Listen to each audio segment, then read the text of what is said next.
Well, all right. Now, welcome to the Baseball Card Junkies podcast, Extra Innings. Can't even hit you with the welcome back because this is the first time we're doing this segment. We got the relievers in the house right now. Yep, we got pinch relievers and a couple of hot dog vendors.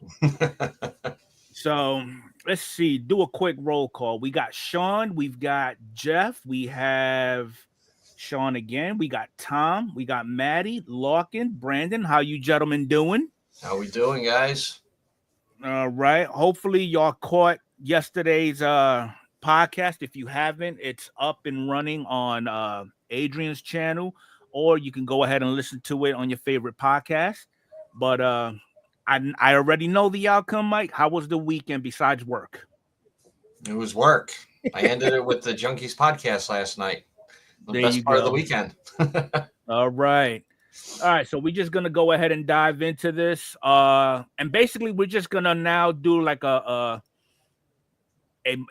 open forum, because I know when we do the normal podcast, it's just me and Adrian running our mouths. But at least now we'll get some input from everybody. So some of the upcoming releases that we did talk about, Mike, was obviously Bowman Baseball. Okay. From what we see, not that strong of a checklist. No. Could be wrong. Okay. What is it? There's a lot of young players in this. There's a lot of young players. Yeah. And we just went through briefly maybe 3 of them, and I know one of the top chasers is only 17 years old. So hopefully he lives up to all the hype, because I know when they did that with Jason Dominguez, it really didn't turn out that well, minus when he first debuted in 23, and in those 8 games he went off on a tear. And then now he's just warming up the bench, you know. He's a player. They do have some awesome inserts that they just added to this product, like the anime kanji inserts, where they only given it to the Japanese players, which it makes sense. What else?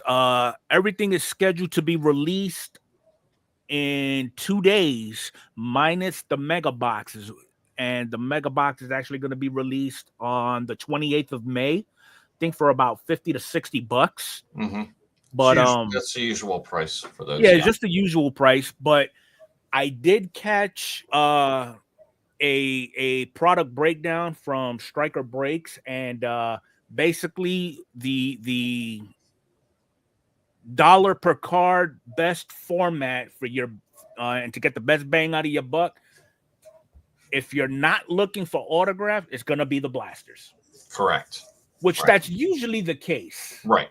You know, if it's not the blasters, okay, it's you'll usually find hangers, and not necessarily with Bowman, because I don't think Bowman actually makes hangers. But like when 22 update was out, everybody and their mama was snatching up hangers. Yeah.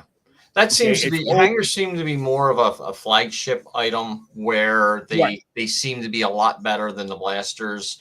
And for the price of a hobby or a jumbo, now that the prices of the jumbos and the hobbies are going up, it's like more people gravitating towards the hangers for, $12 or $13, whatever you get it for. And you're getting some of them have 4 hits. Well, 4 cards that, would be collectible. There's a chance for something in there. With Bowman this year, the way that I'm looking at it is, if you want autographs, you're going to have to pay for jumbos. If you want your so-called parallels, it's in blasters, and you can get right now. I think they're still on Fanatics at $30 a blaster. If you go to Dave and Adams, they're at like 43 or something like that. They've already jumped the price up on them once Topps ran out. So you can get 11 blasters for the price of a hobby box. You can get 20 for the price of a jumbo. But you're not going to get I think the only autographs that you can get out of blaster boxes are the paper autos. Yeah. Yeah, they're saving them for the jumbos and for the hobbies. But ultimately, I'm convinced if you want to get the best bang for your buck, retail is the way to go. Yeah. Yeah, definitely. And looking at the checklist, and we talked about this on my last live stream because I was debating on whether doing a break of Bowman Blasters or not. And there's like maybe 3 teams that are really good. There's about 8 teams that are good. There's about 15 teams that are fair, and there's about 5 teams that are just like stay away from. They might Pure have caca, yeah. They might have 2 or 3 cards in there. So for a break, the way I look at it, I want everybody to have a chance. Of course, there's always going to be teams that are better and there's going to be teams that are worse, but not as a disparity as it is in Bowman. Yeah. So, I mean, it is refreshing to see that in this year's Bowman release, a small market is advertising a big chaser. Yeah. Yeah. It's very rare that you see that. Right. Colorado. Now, the question is there anybody that's going to be looking to get the Rockies? Probably not. Just to go after that one card, they probably are. I mean, it varies. I mean, look at Baltimore like 6 years ago. Nobody wanted Baltimore, and now all of a sudden they want Baltimore. And another name I could think of was Khalil Watson from the Marlins. Mm-hmm. Yeah, what's he doing? Yeah, I don't even know if he's still putting on the uniform. I don't know. Yeah, that's the thing. You don't know. This Bowman release is going to be one where you're going to hold. And it's going to take 2 to 3 years because there's so many young players in there. There could be a couple of players that nobody's talking about now because they're so young. And all of a sudden it's like, okay, let's start digging for those first Bowman cards. You know? So yeah. Definitely. It's just a wait and see. Mm-hmm. All right. What's up, so Dom? Happy Wednesday. Yep, happy Wednesday there, Dom. I'm not really well versed with non-licensed, but any thoughts on 25 Donruss? Always like Donruss. You know what? For the past couple of years, I've kind of been talked into doing a Donruss break, and it usually went with blasters, and they're okay. You get a lot of number cards out of there. You get the 2025 out of 2025 cards will be in there, and a lot of different inserts with numbers in there. I mean, I'm up for it. I mean, once I see blasters come out and see the prices of them, they're probably going to be probably $25-$30. Yeah. But maybe if this is one of those products. It's not like the Topps and Bowman products right now. Anything that's on the Topps website, once it sells out, if you don't get it on the Topps website, that's the lowest price you're going to get it at. Yeah. Because once it sells out, you're going to look at David Adams, Steel City, and blowout cards, and they're all going to be the same price. They're all going to jack them up like, a blaster box will be jacked up like $12. So I mean, look what they did with the Bowman blasters. Right. It's not like 3 or 4 years ago when it would come out and then the prices would start to drop within a month. The prices aren't dropping anymore. They're going up. Yeah. And it's part of the hobby where if you want something, you better get it on the Topps website. Now, as far as Panini, it always seems that Donruss hobby boxes always rise. The price always rises on those hobby boxes. So if you're interested in a hobby, I would probably, from the past few years, probably say, go out and get your hobby box when it first comes out. But blaster boxes seem to decline. That's the one thing. They stick around for a while. So if you're going the blaster route, you might, if you don't get it on the initial release or a week after that, I don't think the price is going to go up on those. I think they're going to stay the same, maybe even go down a little bit, within like 6 months or so. It's not going to be instantaneously. Right. Well, we'll just have to play it out and see. I mean, Yeah, I don't really expect much out of Donruss. I mean, you got the vets. I'm almost certain Cool Papa Bell's gonna have the same pose in this product. probably. Okay, and they do sneak in a couple of current active players. You like Correct. Judge, Skeens, Wit, so I mean, if you're into that kind of stuff, hey, by all means, knock yourself out. I mean, Now, I will say, the parallels, I will give them credit. They're very creative with the they're parallels. great.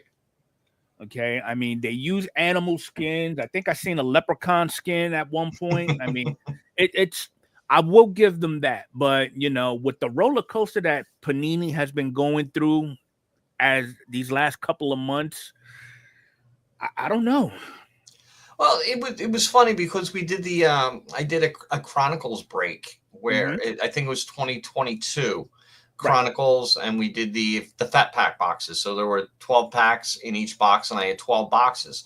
I pulled a Bobby Witt that was worth $60.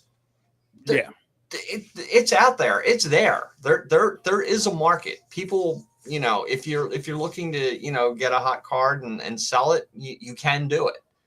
I'm not saying it's going to be. It's not going to be as collectible as a Topps card or anything like that, or a Bowman card. But yeah, there still is a market out there. Yeah, I mean, because I remember when both you and we dove in to test drive Panini Capstone, or as we like to call it, Crapstone. Yeah, what a joke that was. And the box that we ended up getting, it was just that, pure crap. Yeah. So I mean, I don't know. I think the older products that Panini has dropped it's saving grace. Mm-hmm. So yeah, we'll just have to see how that plays out. Now, Top Sterling was supposed to be released on the 25th. Mm-hmm. No word on that yet. So it's out of our price range anyway.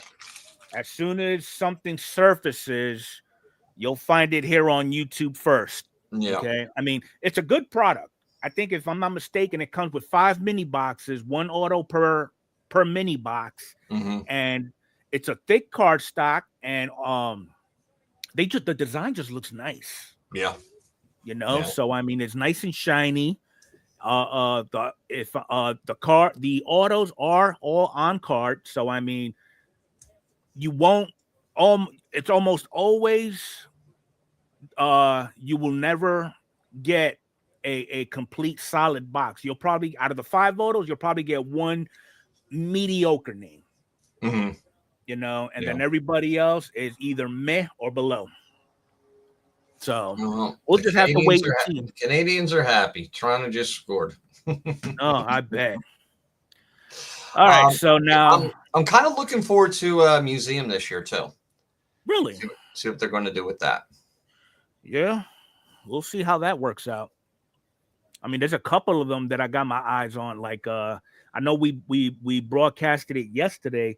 Topps Dynasty. They're going to start rolling out with the dual auto and logo patches. Oh wow. Okay, so that only means one thing for me. Prices are going to be higher than what they are now, because 1 box, 1 card, it's like $3,000. It's crazy. It is absolutely crazy. Yeah.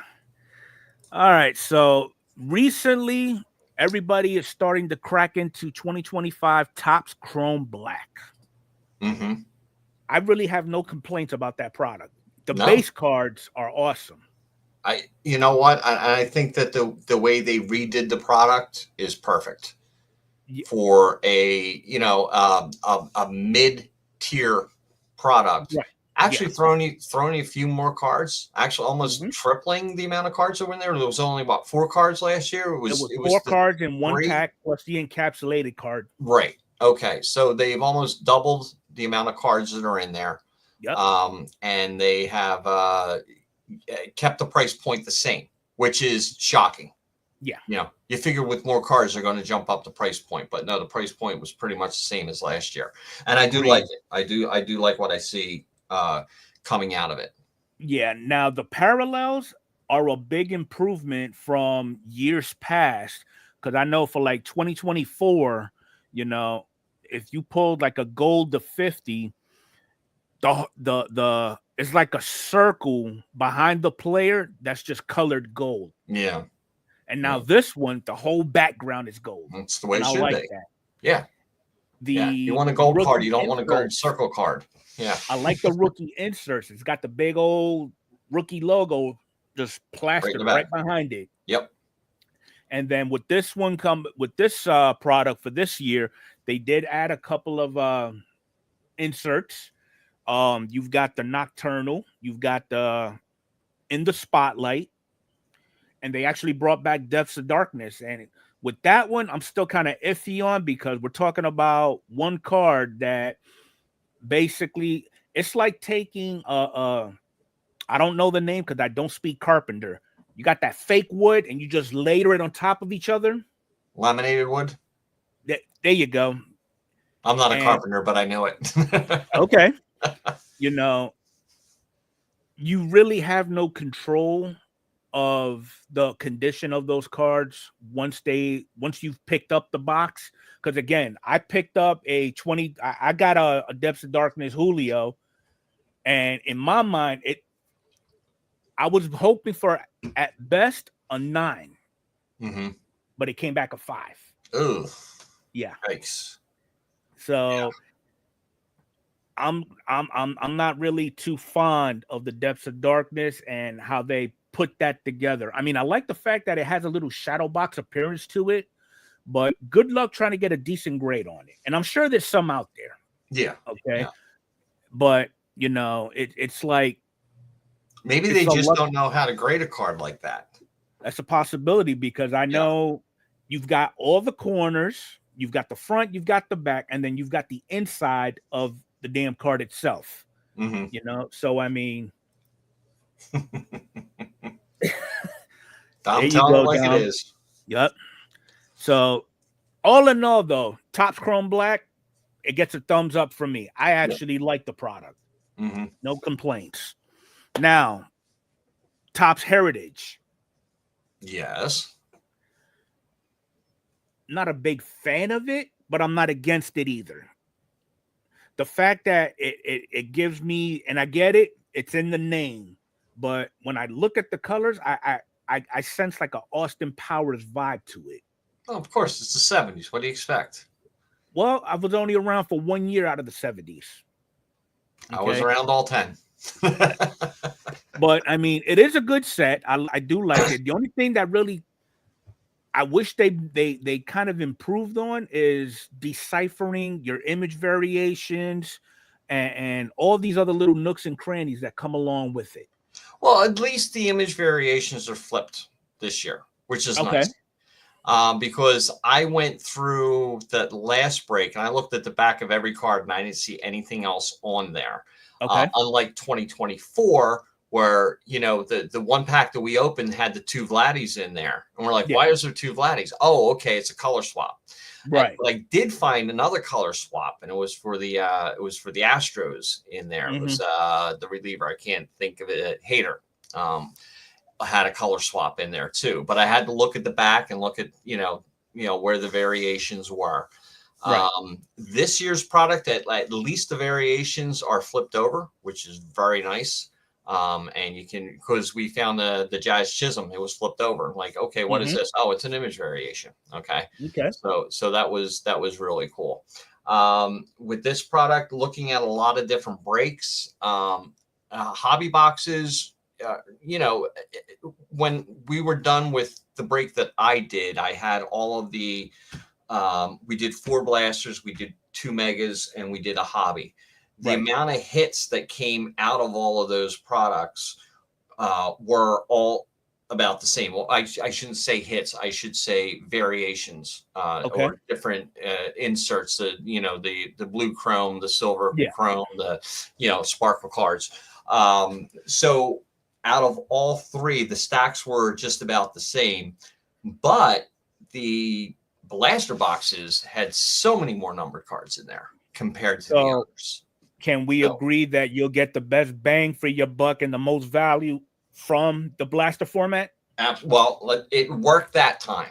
Let's see what happens when the next break takes place. on Wednesday. We'll see if that stands up. It seemed like I got 7 numbered cards out of 4 blaster boxes. Okay. So that's really good odds, and we'll see if the odds hold up. And plus, we got 2 relics. Yeah, we did. Yeah, we got two. We got 2 nice. And we got an auto, I believe. Did we not? The auto was out of the hobby. The Sparky Lau? What's that? Sparky Lau. Yeah, that was out. That was out of the hobby box. Okay. Which is still good because hobby boxes. Artie did his break, and and I think he got 3 out of 12. And I don't know because he shuffled up all the packs, so I don't know if there was a hot box in there or not. I didn't watch a full case break of anybody else do it, so I don't know if the hot box was there. Because you know how he opens up all his hobby boxes, he shuffles all the packs. He treats it like a deck of cards, yeah. Yeah, he's got stacks and stacks of packs, and then going through it. So there could have been a hot box in there. Could be.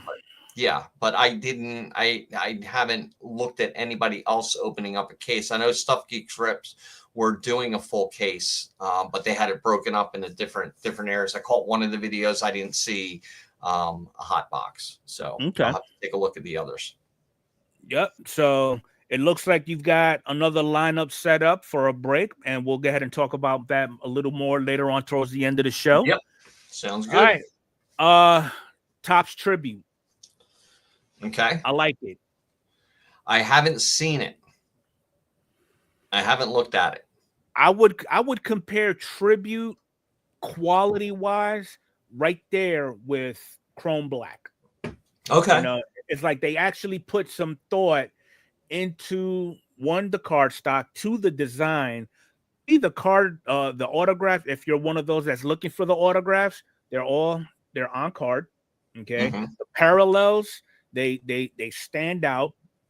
Okay. So I mean, good quality product, not $700 quality, if that makes sense. Yeah, that's the problem. You know, so I mean, I believe it is Floyd Fane. Yeah, that's another thing. You know, I think we brought it up on one of the segments too, that Mookie Betts just signed a Fanatics contract, so he's gonna start throwing some ink and some product. There you go. So it's about time. So yeah, that's pretty much. Man, he'll sign. Yeah, I mean, it's about time we start getting some new names. You know, I'm getting tired of seeing scribbles and all that. And that leads me to believe also, and I've always wondered this. So at one point, we all are aware that there was doctoring of cards for as long as the hobby has been around and autographs have been in product.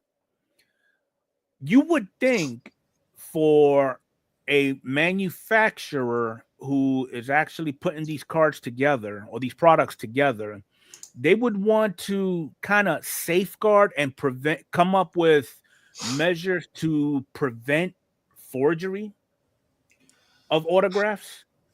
Like, I mean, think about it. For all I know, if I was to mail you a Curtis Terry card and you say, you know what, he's actually playing against the Phillies this Sunday, I was going to go watch him. You send me that same card and it's got CT on it. Who am I to believe to say you did not actually get that in person? Right. You know, I mean, what is it going to take for Topps or any of these companies to realize they may want to start setting up some type of policies or measures to avoid that? Avoid somebody taking a baseball card to get it autographed in person, or just a forgery? There's nothing they can do about it. I mean, as long as there's money to be made, somebody's going to find a way to make money and to rip people off. Right. Because I mean, you did see the documentary Hobby Hustle. Yes.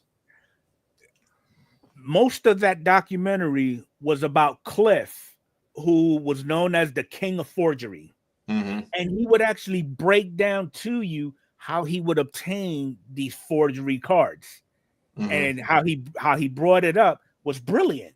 You know, you actually go to a game, you take a random photo of said player looking as if he's actually signing something. Mm-hmm. Okay. You go out and obtain that same item that it appears that he's signing. You sign it yourself, put it on eBay. You know, I mean, it's I know it's asking a lot, but I mean, it's I think well this is something with eBay. If it doesn't have a certificate of authenticity, beware. If it's not authenticated in a wow, we could go so many different directions here. we really can. We really can, because now with AI and all this other stuff, you have no idea what you're buying anymore. Yeah. I mean, you could throw out a bunch of cards out there for, like $5 and say that autograph card of this person or this person, start selling for $5. You could have 1,000 of them, make $5,000 without anybody knowing it. Yep. So yeah, it's when you have something that's hot like cards are, there's always going to be scammers. There's always going to be somebody scamming somebody else or trying to scam somebody else. Right. Unfortunately. And there's people out there that just don't do the research or anything like that. Now, if it's like a bunch of Curtis Terry cards out there, I don't see them selling on eBay, for $5 a piece. Unless you happen to find a Curtis Terry super collector. Yeah. I mean, God bless that soul. But if you start seeing, like, what if you start seeing, just like you see your guy, Julio Rodriguez out there, a bunch of cards and opening bid at $5 for an autograph. Right. And you don't just see one post, you see like 5 or 6 posts of the same card, same autograph, all listed at $5. It's going to start throwing up red flags for something like that. Yeah. What did Jeff say? There's a way to make money from people. He basically said that if there's a way to make money from people, there will be someone trying to rip people off. It's true. And it makes sense, Yeah. That's why I mean, it did. You know what? Even with, I'm buying, like I was buying all the Larry Bowa cards with autographs on them from when he was with the Phillies. And I have every year with his autograph. And they all look exactly the same, but they're not Topps certified autographs or anything like that, but they're all the same autograph. Now, it could have been just one guy that copied that autograph and just started signing all the cards. Could have been an agent, maybe a family friend. Right. But they're all actual, Phillies cards, they're actual Topps cards. So I don't mind spending $7 on an actual Top card that, has an autograph that may be or may not be his actual autograph. But I do have the set. They're all signed almost exactly the same. They're all in different color pens and, back then markers and, ballpoint pens and stuff like that. But yeah. I mean, I just think that these especially now that, a lot of the players are coming out of the woodworks and saying that they too are collectors. I mean, if you really think about it, let's just say for the sake of argument, a bug crawled up your ass and you're like, you know what? I want to go ahead and protect these Larry Bowa autographs that I have. I'm going to go send them to PSA. Now you send them to PSA. Every last one of them gets returned for not authentic. Yeah. What state are you going to be in? I'd be like, at least I still have the card. I still have the card from that year. I'm not all bummed out or, disheveled or anything like that, but I don't think I would send them to PSA to get authenticated that's the thing. Some may not. Okay. Right. But then you have others that, they find this diamond in the rough on eBay that they've been chasing. They find it, they pick it up at a relatively hefty price. Let's just $250. Somehow it makes it through the authentication process that eBay has set in place. You know, you buy it, it's got the authentication guarantee thing on it. It goes down to Tampa. It passes them because SGC is the one who's actually doing the authentication down there in Tampa. It comes back to you. It's got the nice little blue cardboard, authentic, good to go, whatever. Awesome. I'm going to go ahead and send it off to PSA. You send it off to PSA. You wait the minimum 30 days. You've it comes back not in the slab, but in a damn one touch with the label that says not authenticated. A lot of people would probably be highly upset because now you just spent $250 on forgery, despite the fact that you actually have the card. But it went through BSG and it was okay. If it went through SGC, SGC, they bless because I have reason to believe that SGC and PSA use different technology when it comes to grading. Right. Okay. If I'm not mistaken, SGC is solely human versus PSA, where they incorporate a little bit of technology into it. But I mean, I think 9 out of every 10 collectors would probably feel a little salty if it made it through. It's like going through an airport. You know, you've got all your little security checks and you go through all of them, no issues except the very last one. And guess what? You've been randomly selected for a full cavity search. Yeah. So, I mean, you're going to end up feeling a certain way if you've invested a pretty penny on it.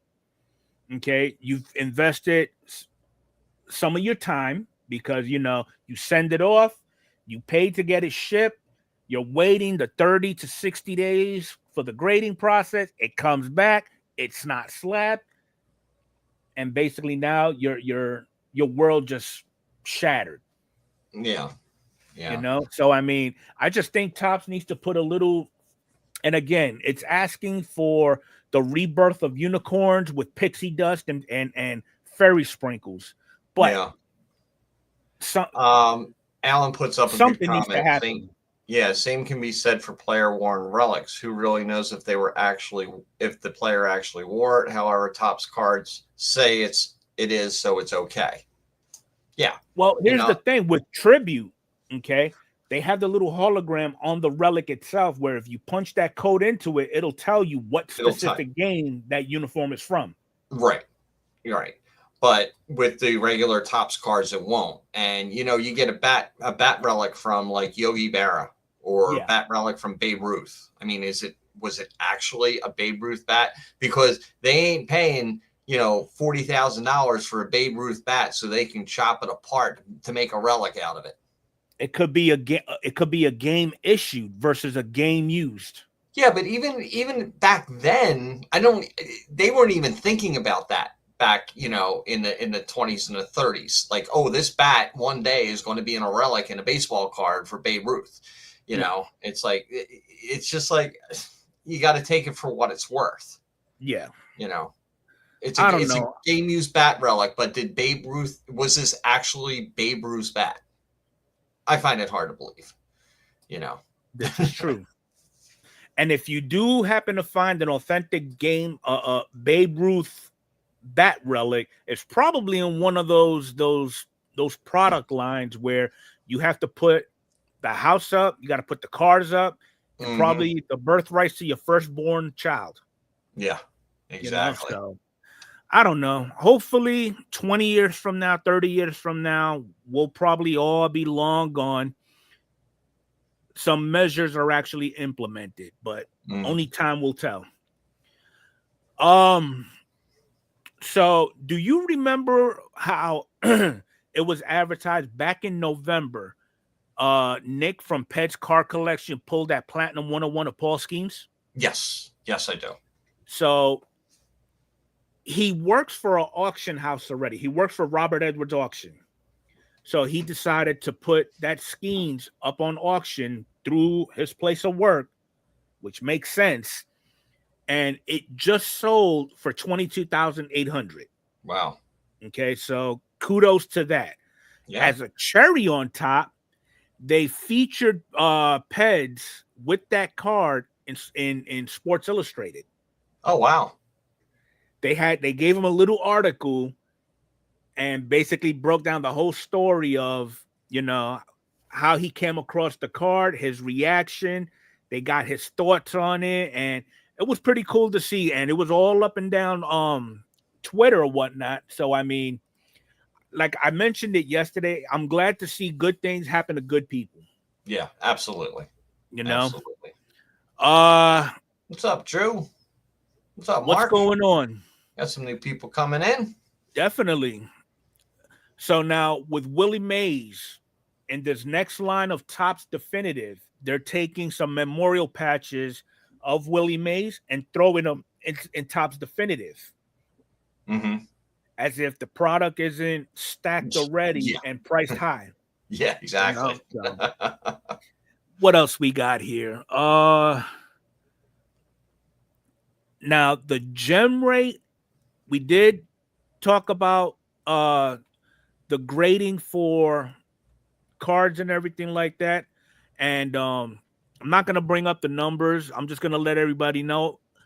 Everybody is showing an increase in productivity for the month of April and year to year. So like with PSA, they're up 6% versus the numbers they brought in for March. For the year, as of right now, they're up 29%. Wow. CGC, they're up 37% for the month versus 89% for the year. So everybody is actually doing pretty good when it comes to the grading. Now, there was a couple of YouTubers that were saying that, you know, the art of grading is dying. Based off those numbers, no, numbers don't lie. No. Are they talking the art of grading for sports cards or all cards? Now, is Just grading in general? Are those numbers for all cards? That's a good question. Is that including all your Pokemon and your whatever other cards, Garbage Pail Kids?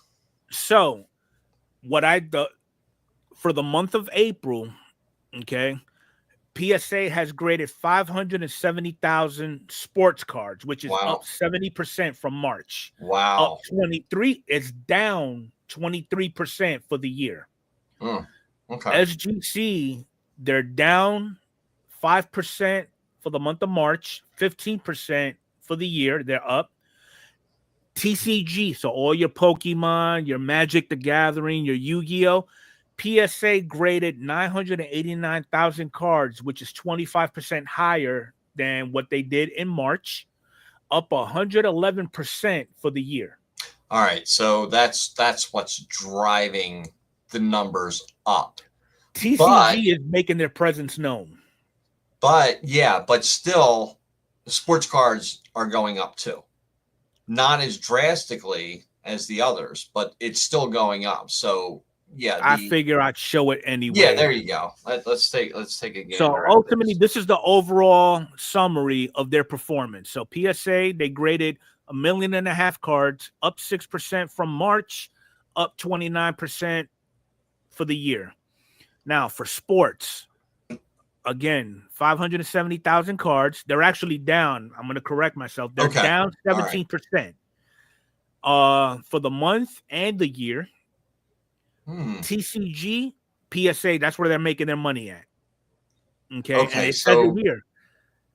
Maybe the numbers are saying something, that maybe the sports cards are going down, maybe a lot. And it says it right here. TCG was 62% of all cards graded in April, with volume 28% versus March and 101% for the year. Wow, so TCG is really It's blowing up. Okay, so that's what's causing the backlogs for us collectors that are going out and getting our cards graded. It's all the TCG. So it's not sports cards in general. It's the other cards. And as you can see, sports cards are going down. So maybe people are being a little bit more cautious with sports cards right now. But TCG, they're going crazy. Yeah, and it would make sense. I mean, it would make sense that there is a backlog. Hence, I guess they're using the price hike and the non eye-catching deals for the month as deterrents for mass submissions. Yeah, so that's what Alan said. PSA has not had any good sales for the past 3 months because they're so behind. Next baseball sale for bulk will jump their numbers. Yeah. Oh, absolutely. Yeah, it definitely will. I mean, they got to get caught up, but it's a shame that I don't know how many. I don't know how PSA is broken down, if they have divisions for these people grade baseball cards, these people grade basketball cards, these people grade TCG cards, or does everybody grade everything? Yeah, I would have to have it. I hope that they would have it broken down some way. You know, that maybe there's this one group that just does sports cards and there's this one group that does TCG cards, but we don't know. We right. And then just remember too, it's not just one grader going through an order. It's a minimum 3. 3, right. You know, and we don't know for sure how many certified graders these companies have. Yeah, stop grading base cards. That could be another reason of the backlog too, just manpower. Yeah. Well, yeah, we know that the vintage, there is a vintage group. Yeah. The older guys are the ones that normally would do vintage because they know what to look for. Yeah. Okay, so TCG doesn't make sense. Only super rare stuff should be graded. Other cards have no value if you can't play them. Well, I mean, Larkin, no disrespect, but who are we to determine what should or should not get graded? It looks like those. You know, I mean, if somebody deems it worthy enough to send off to put in a piece of plastic with a nice little label on it, we can't say nothing because it's not coming out of our pocket. Yeah. So what's the average price of sending in a card to get graded at PSA now? Right now, $20. $20. Okay. Yes. Yeah. And that's just something with I believe it's a $400 declared value. Okay. And TCG cards, is there any kind of special or anything that they're running that's, you know, driving those numbers? Or could be some kind of. Actually, there is a special going on. Brando, have yourself a great night, man. Thanks for hanging out with us. Appreciate you dropping by, Brandon. All right, so TCG, I'm gonna assume this is gonna be only for TCG, but $50 a card with a max value of $1,000, 15 days. Then I don't know if anybody's sending off Funko Pops. I mean, come on now, really? I don't know. It just don't make it make sense. Yeah, exactly. But $50 for a TCG card? Yeah, crazy. But people are doing it. So these are the non-special deals. All right, $18.99 for TCG cards for Collectors Club only. All right. Then you got your value bulk at $20 a pop. Okay, but now the thing is, with these two alone, minimum 20 cards, 92 to present for this deal, 80 to present or 79 and older for the value bulk. Okay, and so I mean, it's still kind of like you said. I mean, it does make sense now that TCG is giving sports a run for their money. Yeah. Oh, and Alan said TCG has been about $15 for the past few months. So yeah, that could definitely, you know, bump it up. I've said the same thing, Adam, because I've seen probably some of those same videos you have, and it just doesn't make sense to me. It's like, as a matter of fact, this past weekend I went to a card show, and and I brought this up to Adrian.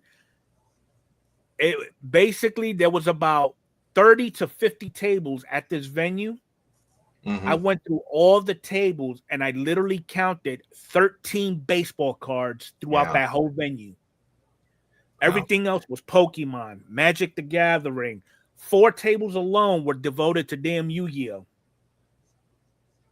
So I wouldn't even know what to look for at those neither would I. tables. No idea. Neither would I. So whatever that, I don't know. So now in the next line of Topps Tier 1, we are looking at a lot of these players having their bat knobs in these sets, but they're custom to the player. Okay. Like the bat knob would actually have a picture of the player himself on it, and those will be inserted randomly in Tier 1 boxes. I don't know how big of a wow that would be, but all right. I mean, do you? Yep. Don't forget, GameStop is now a PSA grading drop-off. Now all the little ones are getting all their base Pokemon cards graded. They don't know better. I'm sure PSA has a lot of base Pokemon to grade. Yes.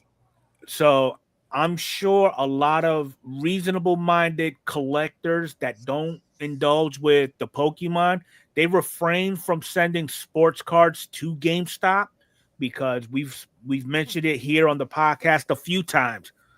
Cards get lost when you send them to GameStop and they don't come up with a solution to remedy it. You know, so if you want to send some stuff, either send it yourself to PSA, or if you happen to deal with a reputable group submitter, you could send it through them. You know, I mean, those are the only 2 options I would prefer, you know, because those would be the only 2 routes that I would go. Like if I wasn't sending it to myself at one point, I sent them to Adrian, you know, and that's you find a level of comfort going that route. I'm not going to send it. That's like, again, and I'm going to use the example. That's like trusting Spectrum cable television with installing security cameras in your house. Yeah. You know, what is it? You're going to have to pay the pay-per-view rate to watch the security of your house? Probably. It doesn't make no sense. But now the last thing we're going to talk about, and I know we're going to spend a little bit of time on this. So with going back to Bowman, they have a I'll be right back for this one. Go ahead. Okay. You can start talking about it. I know what you're going with. They have their own version of an MVP buyback that Bowman is doing that Fanatics decided to come up with. Now, as of right now, if you give me a moment, I'm actually looking for the link that will show what I'm talking about. All right, so we got the Bowman Red Rookie Redemption. Okay, and basically, it's just that. You're going to want to find a rookie card where the rookie card logo is actually red. Now, if you happen to be fortunate enough to pull one of these red rookie logo redemption cards, there's incentives that go along with it. Okay. Now, first off, they've already broke down the checklist for you on who's actually going to be in it. So here's who we have. I'm not going to go through all the names, but some of the more popular ones, you've got Drew Thorpe, Jacob Wilson, Roki Sasaki, James Wood, Dylan Cruz, Brooks Lee, Jace Jung, Jackson Jobe, Norby Schwellenbach, Ben Rice, and Caden Dana. Okay. Some of the more reputable names on this checklist. Now, if you notice, some of these names have asterisks by their name. They can't win it. That asterisk denotes that the player is ineligible to win Rookie of the Year.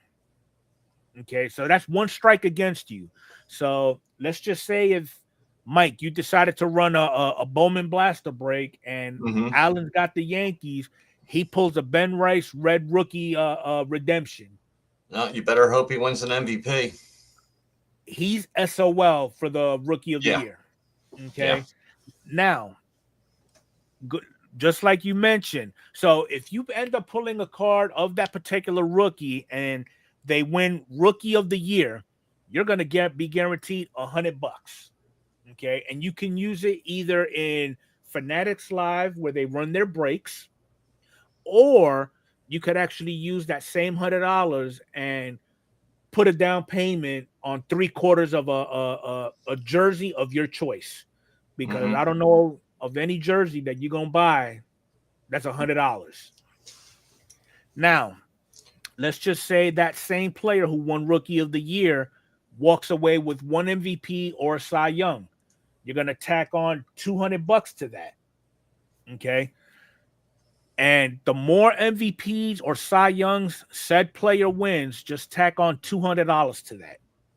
Now, we all know that in order to be deemed eligible for the Hall of Fame, you have to play minimum 10 seasons of baseball. Okay. I don't know of many people who actually played exactly 10 seasons, waited the 5 years, and got in. Unless you know somebody that I don't, Mike. Koufax? He was an exemption. Okay. That's the first one that came to my mind. I don't think he played 10 years. But he got right in. Other than that, I mean, you'd have to go back. I'm sure there's some, but not many. There's no modern day. I don't think there's anybody from modern day. Yeah. So basically, the average so you have to get the Rookie of the Year first to get the other rewards. In order to capitalize on the grand prize, that player has to win Rookie of the Year and at least 3 MVP or 3 Cy Young. Oh, wait a minute. Okay, so wait a minute. Okay, so if he wins the Rookie of the Year, it's $100. If he wins one MVP, is it $300 more? Add $200 to it. Only add $200. Yes. So for a total of if he wins an MVP and makes it into the Hall of Fame, it's still, first of all, he has to have the Rookie of the Year, right? So if he wins Rookie of the Year and makes it into the Hall of Fame, does he get $1,000? Yes. So if that player won 3 MVPs or Cy Youngs to include Rookie of the Year and is inducted into the Hall of Fame, you're getting $1,000. But here's the dilemma though. Wait a minute. Average player spends minimum about 18 to 20 years playing in the big leagues. Yeah. Okay. So that's 20 years that you're going to keep your fingers and toes crossed on top of 5 years after they're retired. I don't think I'm going to be alive in 20 years. And that's my point. That's the point that I was driving home yesterday. I'm 46 now. I'm not going to sit here and wait till 71 to cash in on $1,000 where the value may not even be $1,000 in 25 years. It's not going to be, because just look at 25 years ago. What was, $1,000? $1,000 25 years ago was a lot of money. Now it's like $100. So it's basically $100 is what it's going to come down to. I would be conservative and go half. I would, if I got one of those cards, put it on eBay, sell it right away. But to be honest though, is it really worth it? Is my question. No, it's not. So here are the terms and conditions. Now, if they incorporated all those, like he wins the Rookie of the Year, okay, it's worth $100. He wins an MVP. Now it's it's $300, but it should be $400 because he's already won the Rookie of the Year. He wins the second one, add another $500. Now you're up to $900. Wins the third Cy Young or MVP, throw in another $700. Now you're at $1,200, and then if he gets in the Hall of Fame, it should be like $2,200, $1,000 for that. But it's not. Right. is what you're saying. That's the way it should be, but it's not. So forget it. It's not worth it. So basically, how they have it broken down is the corresponding rookie of the year may be redeemed for Fanatics fan cash in the amount set forth in Schedule A, as may be updated by sponsor from time to time in its sole discretion. So Fanatics could up the ante, or they could say, nope, we're going to go ahead and cut it down some. But alternately, you can choose to retain an eligible card for potential redemption at a higher credit value if you believe that the player that you pulled will win more than just the rookie of the year, that you foresee an MVP or a Cy Young or two or multiple in their future to include Hall of Fame. You don't have to hold on to it. But if you stop at just the rookie, there is a suspense. Yeah. Okay. And Casey's last comment up there. I agree, Adrian. The way Fanatics did this is a little. The math is just not mathing. No, it's not. This makes perfect sense. If a player makes it to the Hall of Fame with 3 MVPs, the card is probably worth more than $1,000. Yeah. No doubt. Exactly. No doubt. So if the player featured on the card subsequently wins the MVP award and or the Cy Young, or they won at least one of each during their career and must be inducted into the Hall of Fame within 10 years of their official retirement, okay, then you could go ahead and cash in on the redemption. Okay, cash in on redemption, lose the card, but sell it on eBay 20 years from now and sell it for, $30,000. Okay. Now, for the avoidance of doubt, an eligible card may only be redeemed once. Okay. Makes sense. The additional credit redemption value is contingent upon the player receiving the applicable subsequent awards. So basically, if Ben Rice won the Rookie of the Year, and I'm just using him as an example, you cash in on it, okay? You've already turned that card in. He wins the MVP a season later. You lose out on that opportunity. You know what? They put too much work into this, and it's just not working. They do not talk to the collectors. They do not talk to people outside of their inner circle, and this is a disaster. It really is. It's just a disaster. Completely hot mess. Yeah. Okay, so the redemption what they period. paid these people, and now they're going to jack the price up on our hobby boxes to put this think tank together to come up with this idea that is just like, oh man. So the redemption period states that eligible cards will be redeemable for certain periods of time as outlined by the sponsor for each program and published on Topps.com. Each a redemption period. All submissions must be received by the sponsor by the conclusion of the period in accordance with said terms. Shipments received after that date will not be processed and may be returned to you at your cost and expense. Don't agree with that, but it is what it is.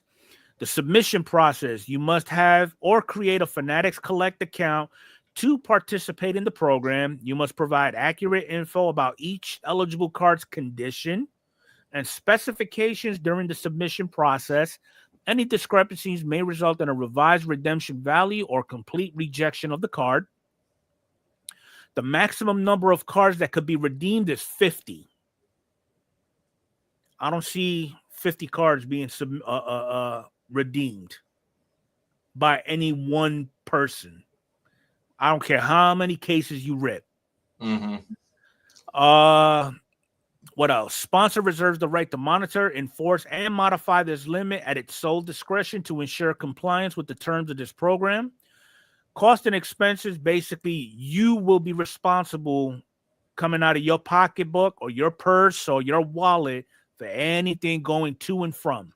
The sponsor will not reimburse you for shipping costs or applicable taxes. Credit issuance: it will be issued to the Fanatics Collect account on record on a rolling basis based on when the eligible card is received at the sponsor's ingestion facility. Risk of loss in ownership. Basically, we assume all risks. Of course, right. you know. Of course we do. General terms, I'm not going to go through that. That's too much. Okay. The New York courts, starts state going and blah, blah, federal, blah, blah. shall have sole jurisdiction of any controversies regarding the program, and the laws of the state of New York shall govern the program. You hereby waive any and all objections to jurisdiction and view. So basically, if you're in New York, you are SOL. And that you agree to indemnify and hold harmless fanatics, tops, the MLB entities as defined below of any wrongdoing. So basically, it's all on you. Yeah. Too much legal jargon. That's all it is. All right. So Schedule A, you got your Rookie of the Year, your 3 MVPs, your Hall of Fame. I'm not convinced on this one. No, to be honest. I'm really. But there's going to be people out there that are going to do it. So if you actually pull one of those cards, just get rid of it. Yeah. Let somebody else wait the 20 years or 25 years until the player gets in the Hall of Fame, collect their $1,000. Okay, so Ron already seen a James Wood pulled. Okay, yeah, the Breakers Delight have one of those red cards in every Breakers Delight box. It again, I mean, this kind of is a monster within itself. Yeah, why can't they just keep it simple like the MVP buyback program? Just do the buyback program. That's it. We're not asking for much. We actually, you know what? That's probably one of the best ideas. They should have just done it for the rookie of the year. That's it. Rookie of the year buyback program for Bowman, and that's it. Done. Over. Yeah. Or if you want to incorporate all the awards, set different redemption tier price points. Rookie of the Year, $50. Cy Young, $75. So on and so forth. Yeah. So what happens if I grade said card and said player makes the Hall of Fame and the card is in a PSA 10? It's going to be worth a hell of a lot more than $1,000. That's actually, believe it or not, that's actually happened in the MVP buyback program before it was officially announced. I do know of a couple of people who've graded Aaron Judge cards, and as soon as the program was released, those questions were asked. The slabbing is irrelevant, basically, in Top's mind. You know, so basically, the value of the redemption will wash out the cost of the grading fee. Yeah. So I mean, too much time and effort was put on this, and it's just not worth it. And it just doesn't make sense. It just doesn't make sense. It's a bunch of gibberish, and it's just like, keep it simple, stupid. Yeah. You don't need to go through all of this. It's crazy. I mean, with Bowman, go with the rookie buyback. That's it. Do a rookie buyback. What's up, Christian? And again, if you want to incorporate all the awards, come up with different incentives for every award. Yeah. You know, so I mean, but that's just collectors thinking. What do we know? Yeah, what do we know? We're the ones that are buying the product. We're the ones that with the ideas for the product, and nobody listens to the collectors. Nope, nobody listens to them. It's all money them. grab. They don't care about us. Just buy the boxes. That's what it comes down to. We're There's only one way to find out. Just buy the boxes. Just buy the boxes. Just buy. That's all you have to do. You're the collector. Just buy. Yeah, and then you've got all these alleged influencers who add insult to injury by them rubbing in or making these damn YouTube videos. I finally pulled one of these. Okay, you finally pulled one. How much money or how much product did you had to break into to pull that one? Right. You know, how many boxes of videos did you have to scrap before you found one box and that one video put up? You know? Yeah. Crazy. it makes no damn sense. It's crazy. That's why I like to see a case opened and see what happens with the case. Yeah, before I start making judgments or anything like that. This is true. But that's but pretty much all that we're gonna get into. I mean, again, I had high hopes for this program because it sounds good initially on paper, but I mean, there's too much going on. When you actually read through it, yeah, it's like you taking a Chinese 101 in Beijing. It just it don't make no sense. It really doesn't.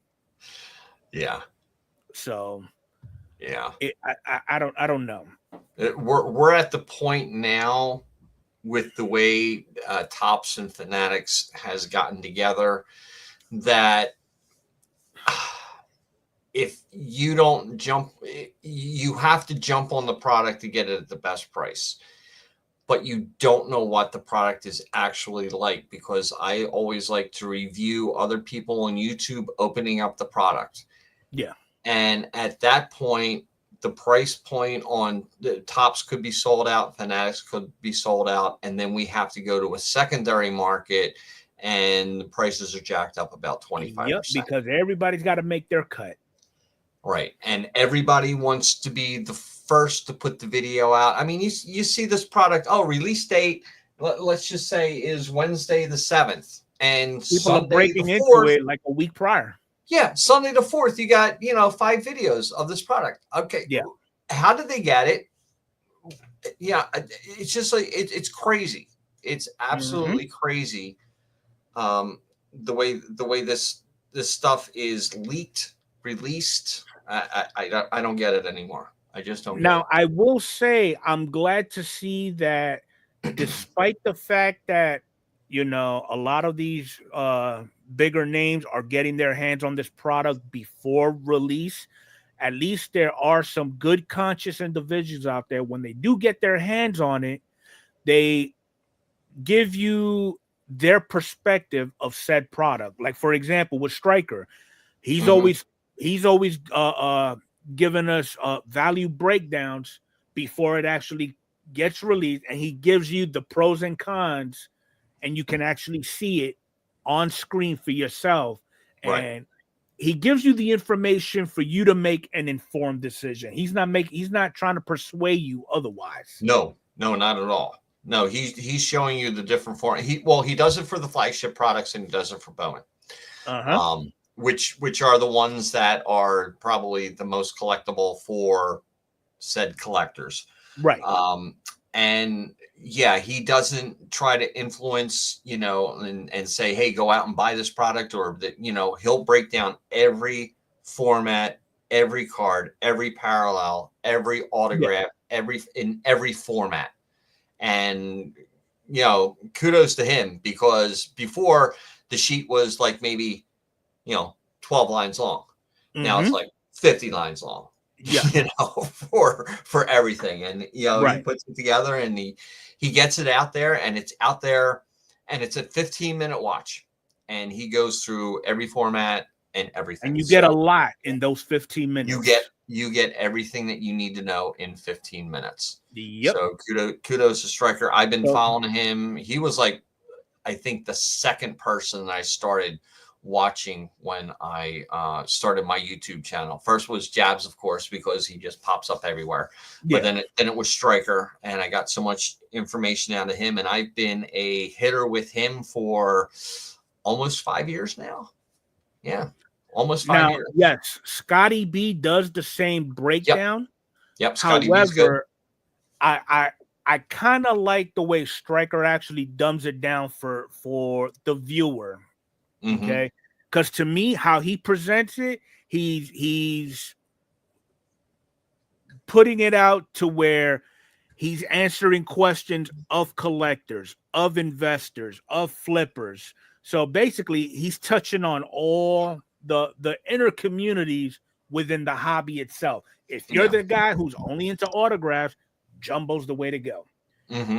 If you're looking at building sets and getting your best bang for your buck, Blasters is the way. You want parallels? Stay away from this. Focus on this. Mm-hmm. You know, I mean, Scotty, he gives a good breakdown. I'm not taking that away from him, but it's like he's narrowing his target audience. Whereas Striker, he cast the damn fishing net and it's all segregated, if you will. Yeah. So all in all, though, at the end of the day, your everyday blue collared hobbyist gets the shit end of the stick. You know, we result cherry picking singles on eBay. Yep. Or we rely on other collectors that we deal with who happen to have what you are looking for, and sometimes out of the kindness of their heart, they just gift it at you, no strings attached. But that's just the way the cookie crumbles. There you go. You know, so but that's pretty much everything that we're going to cover today. I know we usually set it for a 2-hour block, but I don't want to keep kicking the dead horse. The horse is already dead. There are some things that's going to be coming down the chute. So like, Mike, I don't want to take your parade, but you've got a nice little stack of blaster boxes to your left. Yeah. From our last break, we kind of identified that the blaster boxes were the way to go with Heritage as far as pulling parallels and pulling numbered cards out of it. So brought it up in the chat when we were breaking. I said, hey, you want to do a blaster box break next week? I can get them from Top. They were still on Tops. I got them from Tops. I paid for the expedited shipping and all that other stuff to get them here. And we're going to do 2 breaks of 8 boxes in each break. It's going to be $23 for 1 spot in each break. And I think what I put $42 for 2 spots in each break. And I have the link to my YouTube channel, and I think all the information is in there. So if you'd like to get involved in this break, the last break I did sold out well before we even did it. Oh, I actually have to go to Enfuego's channel to put that on. I'm actually 2 steps ahead of you. Thank you. Because I can't do that being on StreamYard. So yeah, and that includes shipping, and we're going to do 2 random breaks. We'll randomize the teams, randomize the names, and then we'll do all the trades, and then we'll start opening them up. In the 4 blasters that we opened, we got 7 numbered cards. 7 numbered. 7 numbered cards, 2 relics. A couple of relics. Yeah. And one was a big boy, big, thick, chunky. Which one was that? I can't remember. I think you got one of them. I got one was a Devers. You got the other one. Mm-hmm. Well, who the hell was it? It was a Yankee. That's about as far as I could remember. Yeah, and it was thick. It was like a 180 point. Yeah. Who the heck was it? God, I can't even remember. Man, it was a good one though. I know it was a good one. But yeah, and then our only autograph came out of the hobby box. The hobby box, which was another Yankee, Sparky Lyle. Yeah. But the mega boxes were Herman Munson. That's who it was. Oh, it was Munson. That's right. That was the Munson. relic. Yeah. But the mega boxes were horrible. They were. I don't even think we got a numbered. I think we might have gotten 1 numbered card out of there. They have the silver sparkle variations in there. But yeah, what format, Josh? Yeah. Was that out of a blaster? Full Domingos Auto Relic 24. Wow. Numbered to 25. Was it in a blaster, Josh? It was a hobby box. It was a hobby. Okay. Yeah. Well, that's a nice relic for a hobby, because usually the relics are like those thin little pieces of cardboard that come out. No, Drew. We're not talking about you. And I would have. Okay, so Alan's saying hangers have the burgundy sparkle chrome cards and they look great. Okay. I thought they were the pinks in the hangers. Wait a minute. The hangers have I think they have the pink sparkles, and they have the base green in the hangers. I think the burgundies, they were the megas. They were the burgundies and the silver sparkles. Okay. So when is this break kicking off, Mike? We're going to do it Wednesday. We're going to do it May 7th at 7 p.m. If you go to the link that Enfuego sent you, it has my email address in there. All you have to do is shoot me an email. Mike, I'll take one spot in each or two spots in each. PayPal's also the same as my email. All the information's in there. And all you have to do is get in touch with me, and we'll get this sucker sold out, and we'll get going. There you go. And Alan just sent me an email saying he wants 2 spots, so I'll put him in for 2. There you go. A shameless plug. There's no shame. We're selling a break. We're selling a break. There you go. There's no shame. Now, for the actual podcast, we are going to be adjusting fire on the time frame for next Sunday. Okay, so this past Sunday, which was yesterday, we did it at 8 Eastern, 5 Pacific. Next week is going to be 9 Eastern and 6 Pacific. Now,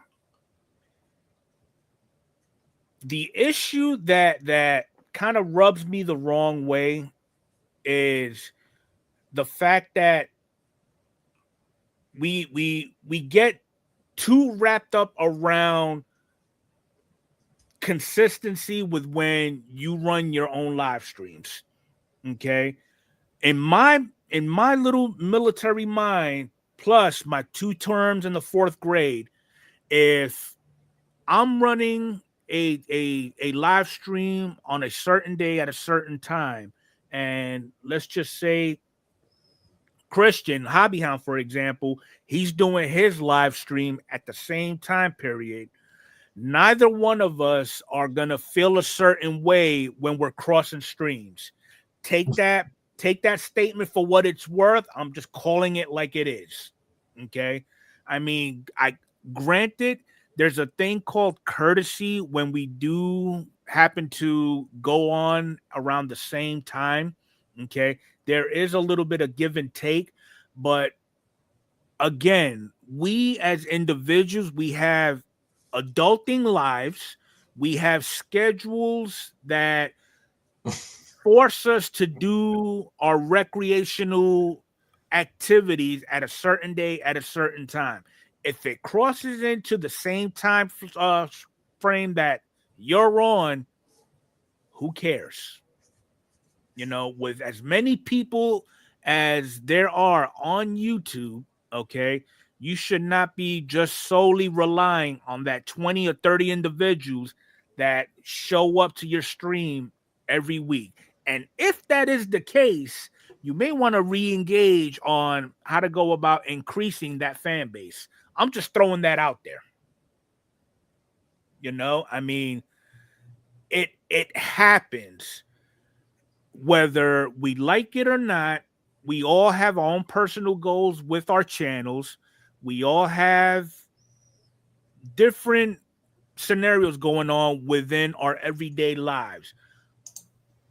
The chances of us going and having different aspects is very slim. You got more chances of crossing streams than the other way. I'm just putting it out that way. So if the shoe fits, by all means, wear it. Okay, so if I decided to jump on a live stream on Friday at 8:00, and I know Arnie is on at that same time frame, I am not going to adjust my time frame to squeeze it somewhere where it's going to be almost impossible to do so just to appease somebody else. You don't like it? Fight me. That's all I'm going to say. Okay? And yes, there's been many a times I have crossed streams with other YouTubers, and I got no shame to do it. Operation Golden Flow. Well, I'm going to say one thing in Fuego. Once you said cross streams, your comment in your analytics is going to go up like really quick for like 2 minutes because you have a lot going on. I mean, this the way I look at it. There's only so many days. There's only so many nights. There's only so many hours in a day to do something. And the way that work is and work-life balance and all that other stuff. It's just like it's going to happen. I'm fortunate that I kind of know when everybody's going live and stuff like that, and really nothing's going on Wednesday night. So that's when, okay, I'm going to do my breaks on Wednesday night. But if somebody else wants to go live on a Wednesday night, I'm still doing my break on Wednesday night. That's fine. I don't care. That you're not stepping on my toes or anything like that. I know that Jeff goes on Thursday, you go on Sunday, we do this on Monday. I do my break on Wednesday. Arnie goes live on Friday. I kind of know, what's going on. And I'm just going to try to fit myself into a spot or a slot where nothing's happening. Now, if just say somebody else is going to go live on a Wednesday night or something like that, and I want to be part of it, then I'll move my break. I don't do that many breaks, but right now we've got product coming out. So, I kind of want to do them on that Wednesday night. But if I have to move to a Tuesday night, I'm not working, I can move it to a Tuesday night. Not a big deal. As long as I have the product here. You have that flexibility, whereas some other people do not. Right. And if they choose to do it on that set day at that set time, and little Timmy is on at the same period, guess what, Timmy? Pound sand. Yeah. Arlie only does streams Friday through Thursday.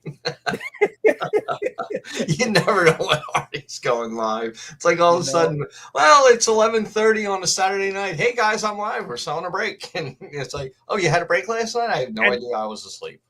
And again, if there's some adult conversation between both parties that's actually crossing streams, and I'm going to keep saying that, I don't give a damn.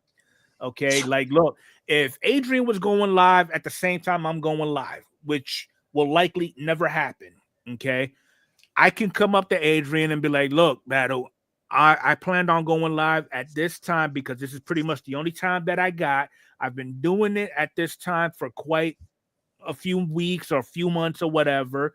She could either tell me, you know what, F you and the couch you sit on, or if she does have that flexibility, she'd be like, okay, I could go ahead and push it an hour either to the left or to the right, or I could actually devote this day to do it without any confusion or collision, whereas I'm so mad at you. You doing it on this time and I did it on this day. I've been doing it for this long. Who gives a shit?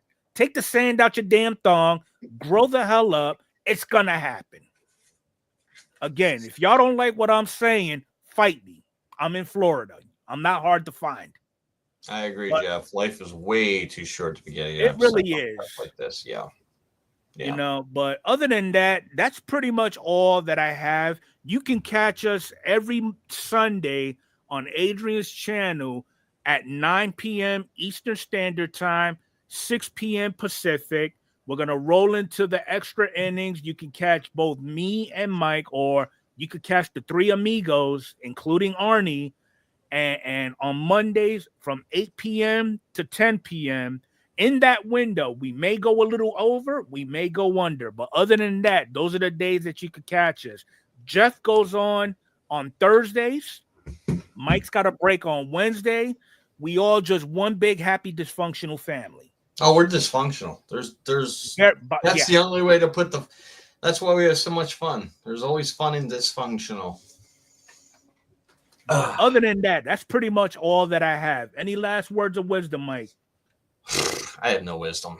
I'm old. I should have some kind of wisdom. I agree. No, it's just like, just have fun collecting. That's my words of wisdom. Just words of encouragement. Continue collecting. Continue doing what you do. As Arnie would always say, collect what you want to collect. Exactly, and enjoy. Don't let anybody judge you. we only have one time to enjoy this hobby throughout our lifetime. Don't waste it on bickery. With that, have a good night, everybody. We will catch you on the next go around. All righty. Sounds good. See you next Monday.